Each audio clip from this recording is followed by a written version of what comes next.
ये जहांगीर महल है जहाँ पर अभी हम जा रहे हैं। ये जहांगीर महल हमारे ओरछा का सबसे सुंदर महल है और इस महल का निर्माण राजा महल से लगभग 100 साल बाद हुआ था। 1605 में इस महल को बनाया गया था।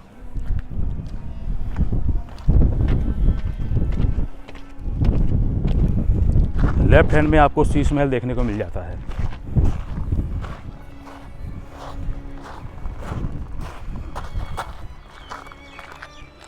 शीश महल मध्य प्रदेश टूरिज़्म का होटल है और एक बिल्डिंग ऐसी बची है हमारे ओरछा में जो आज भी वही गेस्ट का रखने का काम कर रही है जो कल करती थी। अंतर इतना है, कल ये फ्री होता था गेस्ट के रुकने के लिए, आज इसके अंदर आपको क्या कॉस्ट दे के रखना पड़ेगा।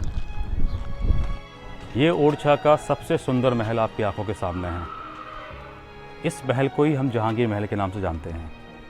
कहते हैं इस महल का निर्माण 1605 में ओरछा के चौथे नंबर के शासक रहे महाराजा वीर सिंह देव ने अपने मित्र जहांगीर के आगमन पर बनाया था।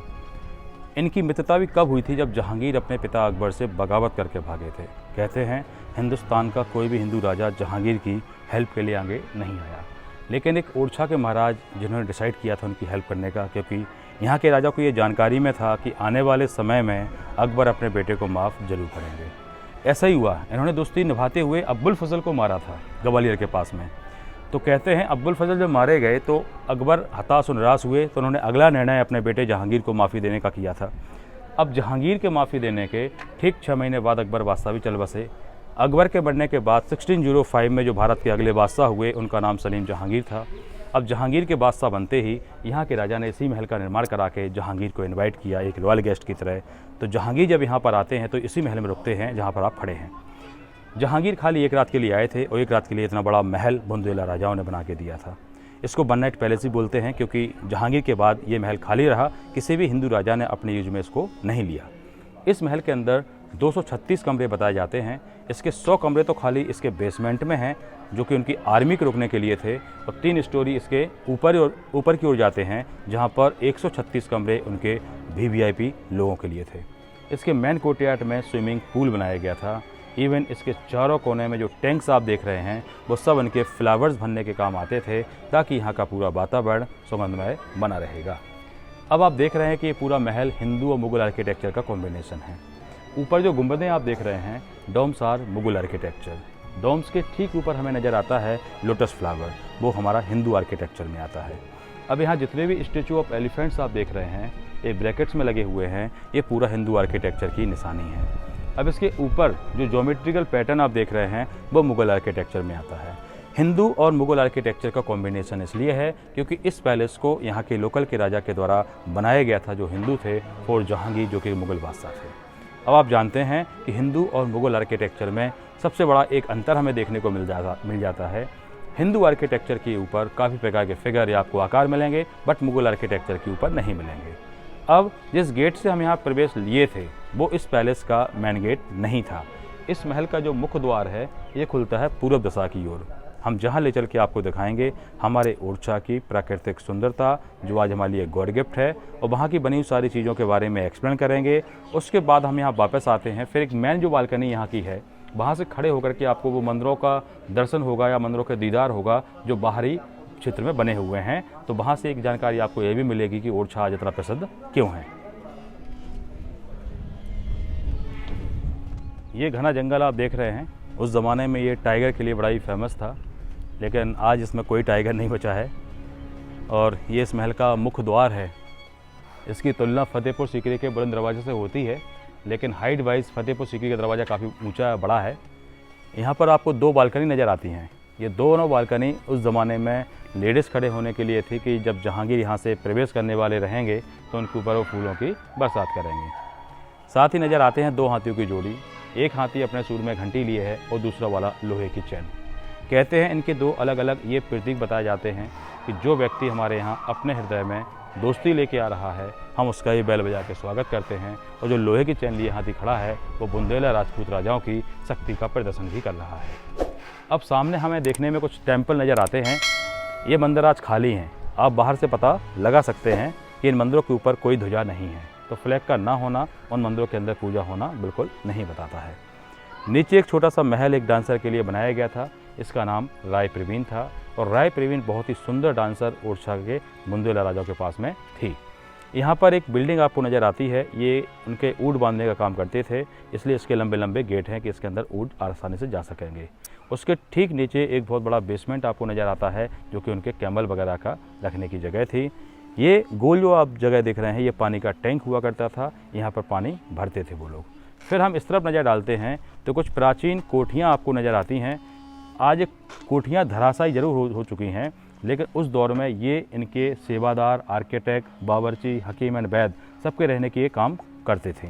ये आउटर वॉल आपको यहाँ पर नज़र आ जाएगी। ये पैलेस कॉम्प्लेक्स की वॉल है, जो ये पूरा फोर्ट कॉम्प्लेक्स के गिर्द गिर्द घिरा हुआ है। 3.5 किलोमीटर की ये वॉल है। कहते हैं सबसे पहले रुद्र प्रताप सिंह जिन्होंने इस जगह को खोजा था, इन्होंने 2 बड़ी वॉल का निर्माण कराया था। एक है सिटी वॉल जो कि 12 किलोमीटर्स की है, और एक है इनकी पैलेस कॉम्प्लेक्स वॉल जो कि 3.5 किलोमीटर की है। तो ये पूरा उससे घिरा हुआ है।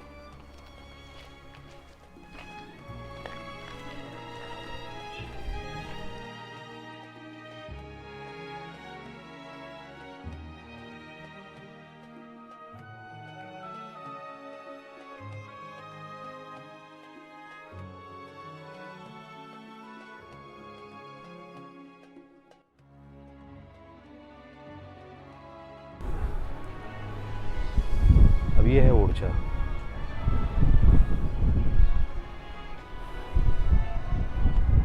बहुत ही सुंदर जगह है। सामने राम राजा सरकार का मंदिर आप देख रहे हैं, लेफ्ट हैंड में चतुर्भुज मंदिर है, और इन दोनों मंदिरों की कहानी एक ही है। कहते हैं ओरछा की एक महारानी थी जो भगवान श्री राम की भक्त थीं, जो भगवान श्री राम को अयोध्या लेने के लिए गई थीं। 3 शर्तों में महारानी भगवान श्री राम को लेकर यहाँ पर आ भी गई थीं। पहली शर्त उनकी ये थी कि मुझे आप अपने साथ जहाँ पर ले जा रही हैं वहाँ के हम राजा होंगे, तो यहाँ पर बोलते हैं राम राजा सरकार। दूसरी शर्त थी हम आपके साथ पैदल चलेंगे, पुष्य नक्षत्र में चलेंगे, और पुष्य नक्षत्र महीने में एक बार ही आते हैं। तीसरी शर्त ये थी एक बार हम जहाँ बैठ गए वहाँ से कभी नहीं उठेंगे। तो कहते हैं कि ये बड़ा सा टेम्पल जिसे आज हम चतुर्भुज मंदिर के नाम से जानते हैं, ये मंदिर भगवान श्री राम को बैठने को बन रहा था। लेकिन ये मंदिर बन के कम्प्लीट नहीं हो सका जब महारानी भगवान श्री राम को लेके यहाँ पर आ जाती हैं। अब राम जी को बैठने के लिए सबसे साफ जगह चाहिए रहेगी, जो हमारे घर की होती है किचन।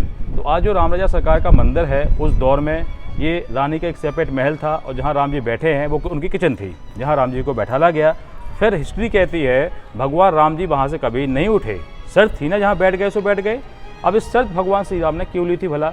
उसका मुख्य रीज़न ये बताया जाता है कि ये मंदिर ज़मीन से इतनी ऊंचाई पे ले जाके राजा ने बनाया था कि उनका जो गर्भगृह जहाँ भगवान को बैठाला चाहते थे, उसका सेम डायरेक्शन या सेम लेवल उसका जो है राजा महल के पीछे वाली विंडो से होता है। तो राजा भगवान के दर्शन अपने महल से बैठ के करना चाहते थे।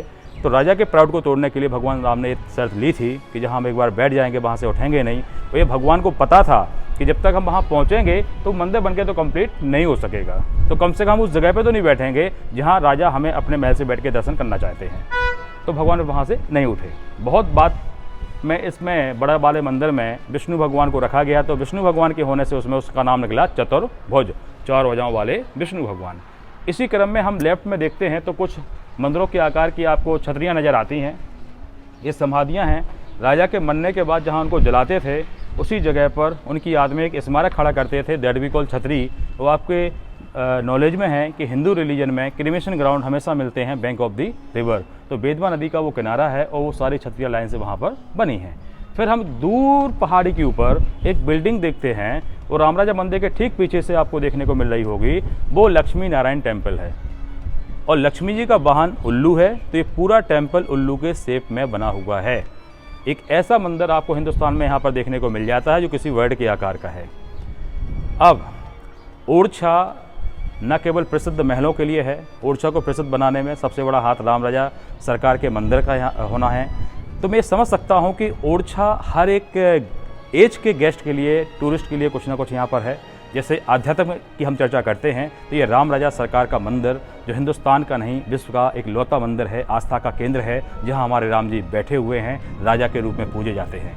वहीं दूसरी ओर एक फोर्ट आपको देखने को मिल जाता है जो बुंदेला राजाओं के द्वारा 16वीं सदी में बनाया गया था। इसमें अलग अलग महल हैं। पेंटिंग के प्रेमी यहाँ पर पेंटिंग देखने को आते हैं, आर्किटेक्चर के प्रेमी इसका जहांगीर महल का आर्किटेक्चर देखने को आते हैं। और फिर वहीं आपको एक बेतवा नदी नज़र आती है। इस नदी का पानी बहुत साफ़ है, तो इसमें जो है मोटर बोटिंग के अलावा राफ्टिंग भी होती है, कयाके भी होती है। तो स्पोर्ट्स जितने भी आप वाटर वाले हैं इसमें कराए जाते हैं। फिर एक बहुत ही घना जंगल आपको एक नज़र आ जाता है, तो ये बर्ड वॉचिंग के लिए बड़ा ही फेमस बना हुआ है। तो यहाँ पर कितनी सुंदर और कई प्रकार की चिड़ियाँ हमें देखने को मिल जाती हैं। तो यहाँ पर जंगल में आप ट्रैकिंग करने के लिए भी जा सकते हैं। मतलब एक जगह एक ऐसी हमारे मध्य प्रदेश में है ओरछा जिसका नाम है, जिसमें हर एक चीज़ बनी हुई है, मतलब हर सब चीज़ों का यहाँ पर समागम है। तो यहाँ पर अपने घरों से निकल के आइए ओरछा में घूमने के लिए। नमस्ते, मेरा नाम संजय सिंह यादव और ओरछा में हम एक टूरिज़्म में गाइड के रूप में काम करते हैं। नमस्कार।